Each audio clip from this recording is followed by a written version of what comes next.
Hello everyone, welcome to நட்பவி talks. இன்றைக்கி நம்ம பார்க்க போகிற கான்டென்ட் என்னென்னா, இந்தியாவில் முதல் முறையாக சுங்கச்சாவடியில் தானாகவே கட்டணம் வசூலிக்கும் முறை அறிமுகம் என்று செய்தி வந்திருக்கு.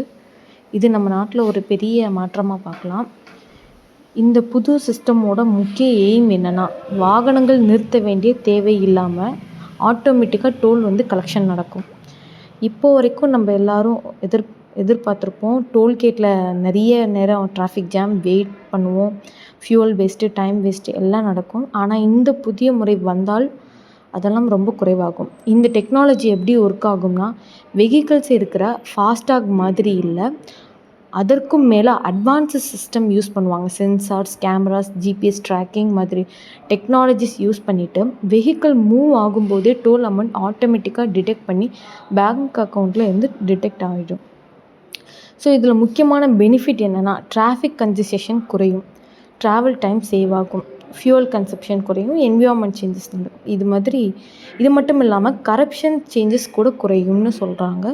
பிகாஸ் மேனுவல் ஹேண்ட்லிங் ரொம்ப கம்மியாகிடும். ஆனால் இது சில சேலஞ்சஸ் கூட இருக்குது.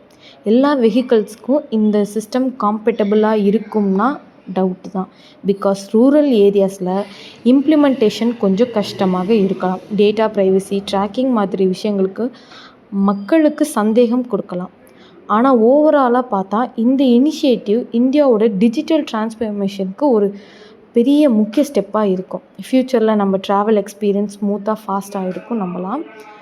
ஸோ இது போல் இன்னும் நிறைய புதிய அப்டேட்ஸ் வேணும்னா எங்கள் சேனலுக்கு சப்ஸ்கிரைப் பண்ணுங்கள். தேங்க்யூ.